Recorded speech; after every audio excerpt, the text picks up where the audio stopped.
Greetings everyone, Ray Landis here, and today's adventure involves this build that has a Fender Stratocaster Standard Neck from the Indonesian version of Fender's Stratocaster. And I want to talk about the build, but I want to really hone in on the neck and kind of give you an idea of what you can expect from one of these necks. The guitar build, I'll just kind of give you a quick overview, is a Strat body that I bought from Sweetwater Gear Exchange. And it was a company that had it listed out in, I think, Illinois. And I was looking for a gold-colored Strat body that had a really nice look and feel to it. And I finally found one. It's hard to find a gold body like this. I was able to get that for a really good price, and the parts that are on this are relatively all Fender parts. Of course, the body is some other brand that's really unknown, but it's very Stratocaster-ish. This body had 3 cutouts for single coil pickups. It did not have the option to put anything in it other than 3 standard single coil Strat pickups. So what I decided to do with it was to kind of try to make it look a little bit like one of the Ultras that they have. It's called Solar Flare, and the pickups are from the Player 2 series Stratocasters, standard wiring. I ordered silver pickup covers and changed those out. Silver knobs, and this is a Fender Standard. Right, I thought I should interject right here and give some general information about the different tremolo bridges that you find on Stratocasters. I'm going to just look at these 3 models right here. The one that we're talking about in this video is right here. This one has a string spacing that is 56 millimeters from the E to the E. So in between each string you have 11.2 millimeters of string spacing. You see that size bridge string spacing on a lot of the earlier American-made models. Now this particular Stratocaster, this is a Fender Player Plus that's been modified in a lot of ways, and this has a bridge that has a 54 millimeter spacing, and the strings are 10.8 millimeters apart.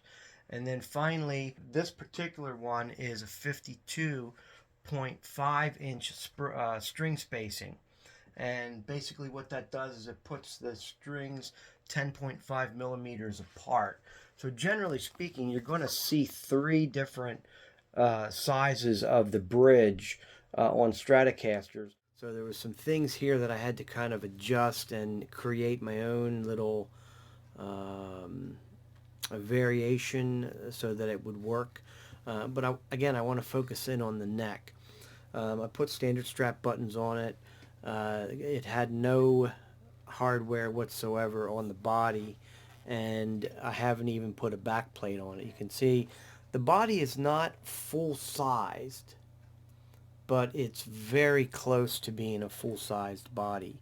Just a millimeter or 2, maybe 3 thinner than the standard. I left the back plate off because it doesn't really faze me too much to have that. I used to be very meticulous. I had to have every little screw and every little feature just the way that it's supposed to be. But after building several guitars and a number of guitars, finding out that there's no set way to do anything, you can kind of figure that as far as your preference.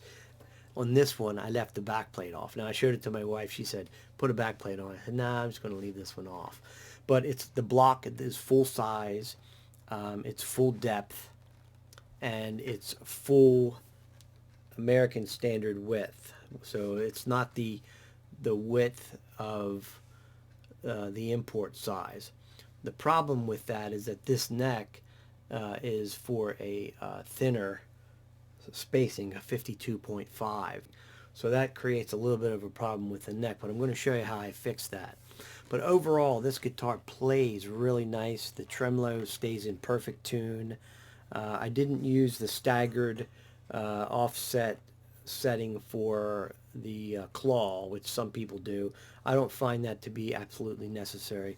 But this trem stays in really good tune. Now, to the neck.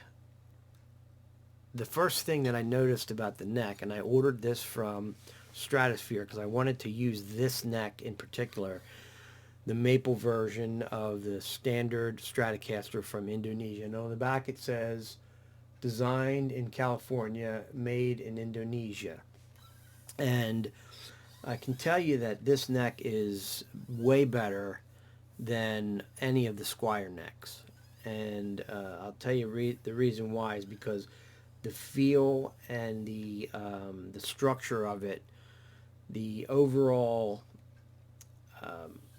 feel, kind of, it's just so close to being like the American Strats or the Mexican Strats that you really don't have a lot of room to complain because it feels really, really good.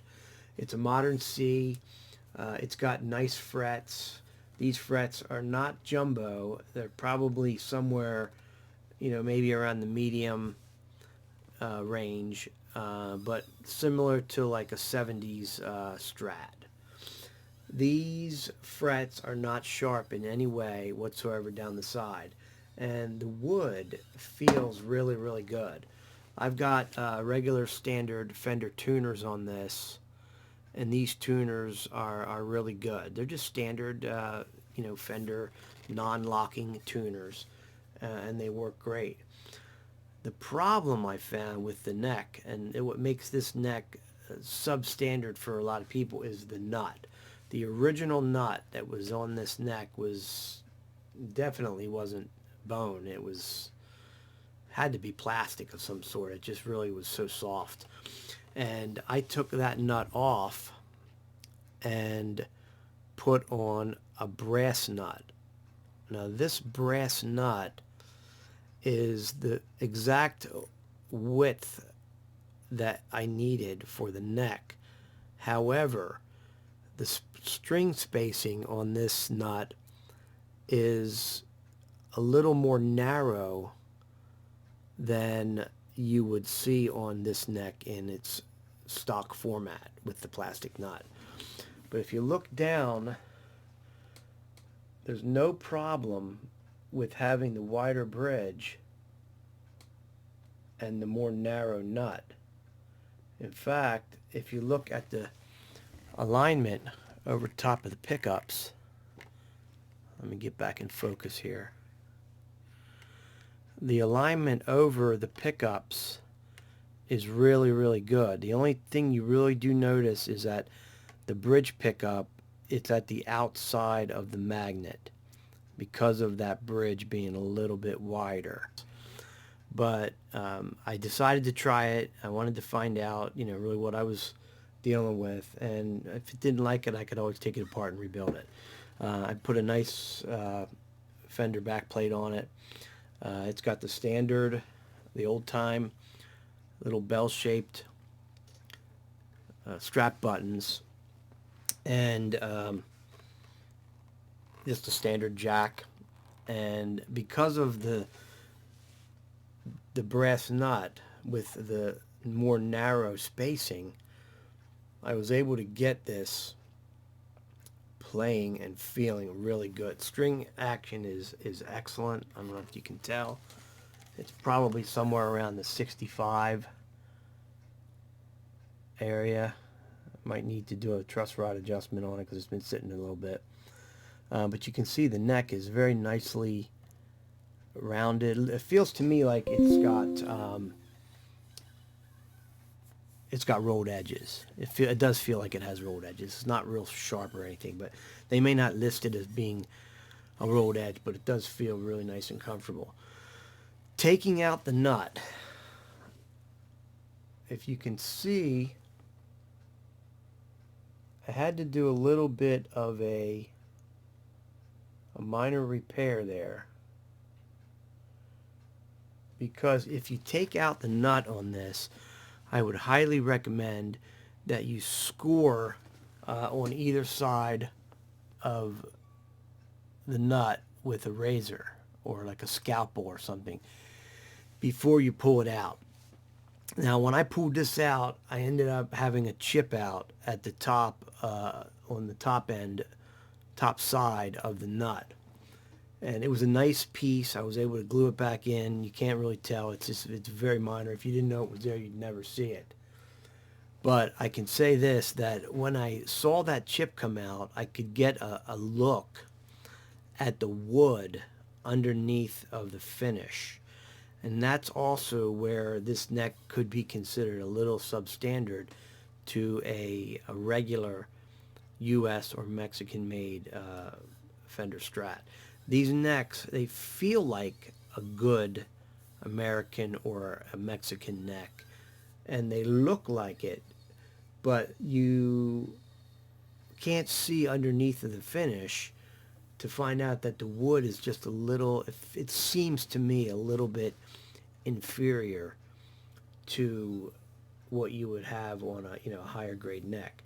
But as far as the feel, and if you're not gonna be on the road with this guitar, I think you could, and this thing sounds just exactly like a Player 2 series Strat, and it is a really nice playing guitar. Now, some people, just knowing that there was a hodgepodge of different types of parts put together, would have trouble with it. But I can tell you this, it plays and feels as good as any Stratocaster. Now, if you buy one of these Mexican-made ones, you're going to have some other things to deal with.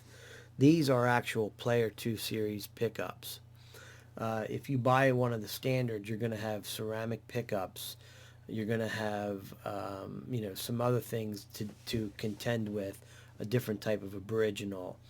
But if you upgrade and you put a nice new bridge on with perhaps the right spacing for the neck, and then change out the nut. So that's the big thing. If you change out that nut, you're going to find out that these necks are really, really good.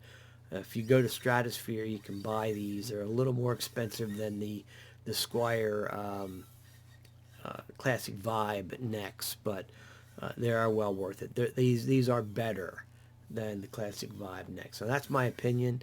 I hope that helps in you possibly making the decision whether you want to build with one of these or whether you want to just buy a Fender Standard Strat, the Indonesian model, and upgrade it.